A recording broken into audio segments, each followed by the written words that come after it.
Welcome back. I'm here once again with Q after the Real World LA Homecoming episode 9, almost the finale. Episode 9 or episode 7? Episode 7. All right. Sorry, I'm thinking about the challenge.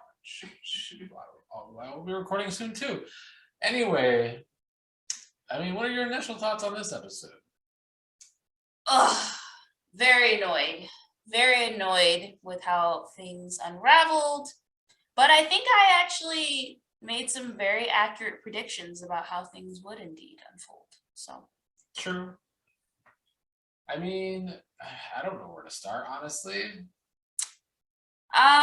so the episode starts out with David and Tammy. They go out to the deck, they have a conversation, and it actually looks like they're making some middle ground, like Tammy is explaining her perspective of how she felt alone as, being, or she felt as though she was the only Black person in the room when David was sitting there because he wasn't backing her up and defending her, which I can understand how she would feel that way. But then David was saying how, he doesn't, basically, the gist of what David was saying to me is that he recognizes what's going on, but he refuses to internalize what's going on. And I can respect that. And Tammy just kind of started saying that she wishes, David would have spoken up and, really spoke about the plight of the Black man in America. And I had referenced this in our last podcast where David was sharing his experience as a Black man in America. He was sharing David's experience being Black. That we're not a monolith. And it's just like Black people, I feel like we always say that to other races. We're not a monolith.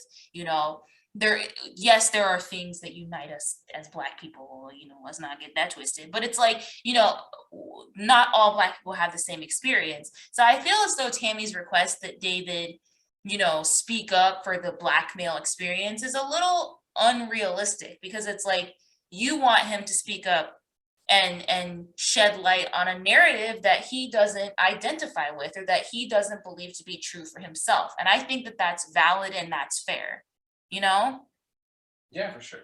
So I found that very irritating, but I felt like they were making a lot of progress. And then Beth S sat her monkey ass down. And that's how you knew the conversation was finna go left. Yeah, I just want to say we mixed up the Beths last week. It was Beth S, that is the messy one. Beth S is for shit, okay?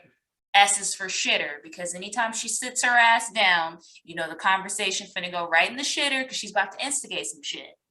And that is indeed what it just feels like every time she gets involved in something.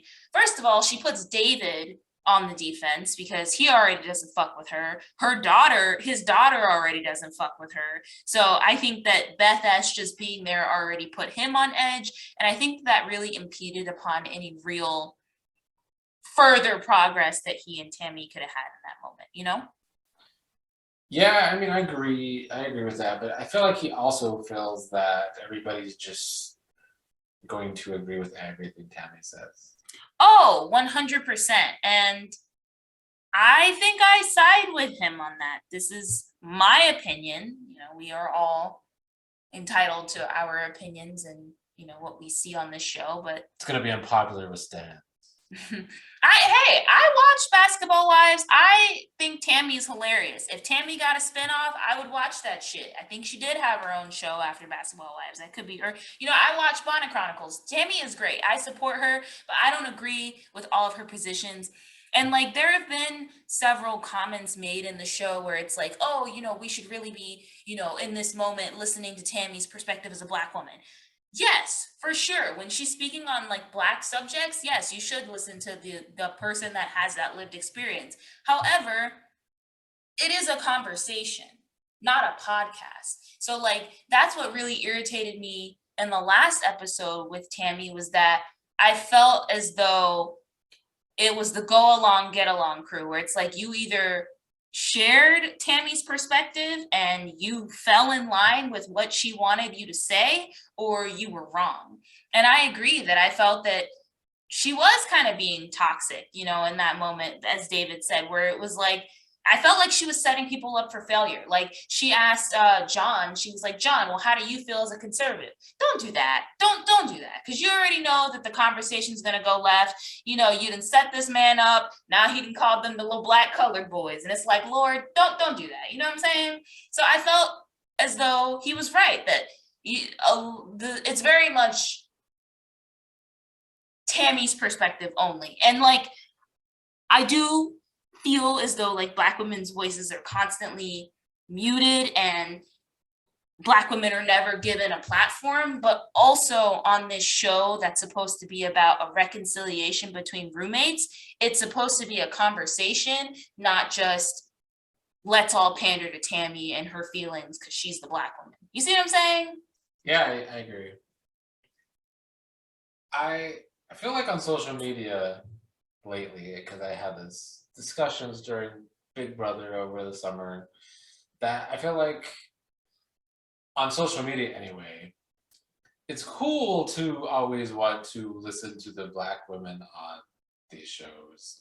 Whereas I feel like the Black men, everybody kind of dismisses them or something. At least that's what it feels like to me. Yeah, I can't. I don't know that to be true. I haven't experienced that on social media. I know that historically, Black women have always have always fallen back compared to Black men. So like, there is a need to amplify Black voices first and foremost. There is a need to amplify Black female voices, absolutely. But we do that in the context of giving Tammy her own show, or giving Tammy an opportunity to make it about her experiences, as opposed to taking something that's supposed to be about 8 roommates and their reconciliation, but instead they're all pandering to Tammy. Like that, those are two different things to me. Like this isn't the time or the place. And like, I don't know, I just found the whole conversation irritating. I just wasn't a fan of how Tammy was trying to force a narrative onto David that he doesn't identify with, and then to basically call him a house nigga, a house slave, because he doesn't agree with her. You know, like. You had also mentioned before we started recording that you felt David was really smart. I don't remember exactly. Yeah, so a lot of David's rhetoric, I mean, I think he started off really strong and then he started getting mad, and I think he gets very immature. Yeah, and I think his emotions come into play, and that's when it's like, oof, okay, David, just stop talking now. But a lot of what he was saying very much reminded me of like the rhetoric of the Rainbow Coalition with I'm very bad with the names. It was Frank something. But basically, like the Rainbow Coalition, the whole idea behind that was that if minorities unite, minorities, working class people, like it's dangerous, because then they will have the sense to overthrow corporations and overthrow people in power. And I think that's what David was getting at, is that, they, whoever you deem they to be, the powers that be, they do want to create this division and create these racial divides, these gender divides, these sexuality divides, these financial, socioeconomic, all this bullshit. And he's right. He is right. So I think that like he's clearly a very informed person. I do think that David speaks about Black issues in his own way. I mean, are we forgetting about the first 2 fucking episodes where we're talking about where they literally painted this Black man to be a threat, to be a rapist, the whole season, the whole first season in 93 was all about that. So he does inform this perspective of what it's like to be Black in America. I just don't think he does it the way that Tammy thinks he should be doing it. And that's okay, but like, don't try and force your views on someone. And I think that's what annoys me about Tammy, is that I feel like she tries to force David to see her perspective as opposed to just meeting each other where they're at. And I don't feel like David tries to do that as much. No, he definitely doesn't do that, I don't think. At this time, he was trying to just stay out of it, right? Yeah, he was definitely trying to stay out of it. And then Tammy brought him in it, where she was like, why didn't you support me? Why didn't you back me up? Blah, blah, blah. So she very much brought him in it. there's very much still like they're still trying to make him the bad guy. I feel like even from '93 to now, Yeah, even with the editing. which I mean, I guess he kind of plays into it too. Well, yeah, I do agree that the editing is still making David the villain of the season. And you even kind of saw that where I don't think his wording was great on this. I'm not going to put words in his mouth, but what I took out of what David was saying about, play the game, I think that he was just saying that he personally does not want to take on the, I don't want to say the burden necessarily, but that whole lane of activism in that form of like, doing what Tammy's doing and going out and rioting and protesting, that may not be his form of activism and how he wants to make a difference. And that's okay. And he doesn't want to put that pressure on himself. And I think that Black people have that right to make. You don't have to go out and protest to be for the culture. Like there are many forms of activism. And I think that it was very unfair for Tammy to say, oh, if your daughter has a Black son, like you don't know what he's doing behind the scenes just because he's not speaking up on this show or just because he didn't go to a Black Lives Matter march. You see what I'm saying? But like then they kind of contrasted that, they being the producers, they contrasted, what David was saying about, I don't want to be involved. I'm not going to put that pressure on myself. They contrasted that within these fake ass clips. And they were showing all these Black men getting arrested. They showed some dramatic ass clip from Real World Atlanta 2019, with the back and forth. So like the producers very much have a narrative that they're trying to push. And I think that because it isn't in line with what David is saying, that also further like vilifies him. I mean, I don't know. I think that it's just like you can't force your narrative on people, and like you can't. I just feel like Tammy is trying to make the Black experience a monolith, and if he doesn't feel, if he in his heart of hearts does not feel a certain way, you can't force him to feel that way. Yeah, for sure. I mean, it kind of got worse because I mean, I feel like Tammy made her point bad when she called her husband, which I understand why she did, kind of. But one more thing that I want to make, because this is also where David fucked up his point. So David, I was kind of understanding what he was saying, or what I took out of it anyways, but then David lost me where he was saying, oh, Black Lives Matter, what about Black on Black crime?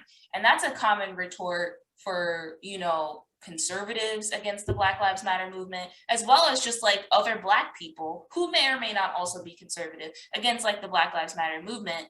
And I think that those are two like important but separate issues. Like I think Tammy made a very valid point in saying that Black Lives Matter is specifically about how Black people are being treated and how it's systemic and how Black people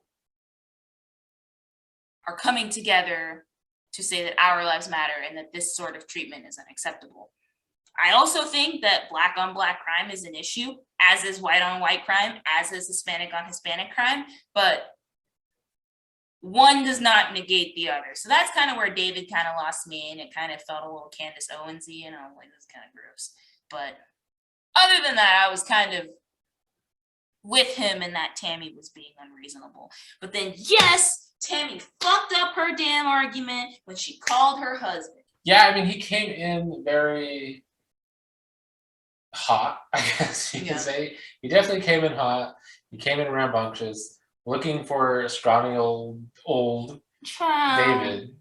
When he gonna beat this little fucking 5'2", 105-pound man who's like 57 and literally has a cracked skull? Come on now, Reggie. That ain't a good look. What are you, like 22? Sit your ass down. And then this nigga had the audacity to ride off on a fucking scooter? Sir. But I will say, like, I could understand in the moment how Tammy would call her husband, because I do feel like it is very threatening to be walking behind someone, and David like walked past her several times. You're talking shit on the phone, you're instigating something. I could see how she would call her husband or call someone in a time in a time of like needing and wanting support. But I think asking him to like come out, I mean, come on, like read the room. I'm not saying that she shouldn't have called him, but it's like if you knew that he was gonna hear that, get shitting, and then drive all the way up and be like, I'm gonna beat his ass. Yeah, right. Maybe call someone else. Maybe call your daughter. Like I feel bad because I don't want to say it's Tammy's fault because David was clearly the one instigating the situation, but it's like she could have diffused that a little bit differently. Yeah, I mean, I guess there was no diffusing. I guess he wanted to like what, like fight for her honor. And this goes back to some old like, to me, like misogynistic patriarchy shit where it's like, oh yeah, kind of defend her honor, I'm a man, we speak man to man around these parts. And it's like, Tammy, you were cussing his ass out up, down, left, and right. Now don't pussy pop out of this now and say that you fear for your life. And again, I do see how it could be threatening, and I do see how David can kind of be a little bit off the fucking rails. But like, come on now, which one is you gonna curse him out and then want to play the victim card and call your husband? I don't know. Yeah, I mean, I guess it comes down to there's just a lot of right and wrongs on both sides, honestly. Yes, and I spoke to this last episode, which is that, and thank God, like Tammy acknowledged this. It's like she put her husband in the exact situation that she just admonished David about, which is like, putting Black men in these precarious positions, where they could interact with cops and police, and she had him acting on national television, acting ratchet. And it's just like, come on, like. I mean, yeah. He fell so quickly into the stereotype. It didn't help. I mean, it did help David's Candace Owens point. I don't know. They both are just. They just need to stop talking to each other. Don't talk to episode 8. I don't want to see Candace. I don't want to see Tammy and David make man conversation. I don't want to even see a motherfucking good morning between them because I'm sick of them. They can never act right, ever. I'm sick of their shit, man. At least Glenn stayed out of it this week. Child, Glenn said he was going to make his fucking Rice Krispies. He said his name is Bennett and he ain't in it, okay? I don't know. I'm so ready for this damn show to be over because they get on my damn nerves. All of them. Wow, luckily only one more week. Do you have any final thoughts on the episode? I just think that it was unfortunate. I think Beth S. just needs to sit her old instigating ass down. Just her presence is instigating. And I'm just really disappointed that Tammy and David they get so close to a moment of understanding. And then Beth S. comes along. Fucks it. I mean, I don't know if you could put all of that on Beth. I'm blaming it on Beth S. The audience will agree with me. Audience, if you go back and watch that episode, wasn't the conversation going well until Beth S. sat her monkey ass down. I mean, that's true. She was trying to get involved and act like she was so on Tammy's side.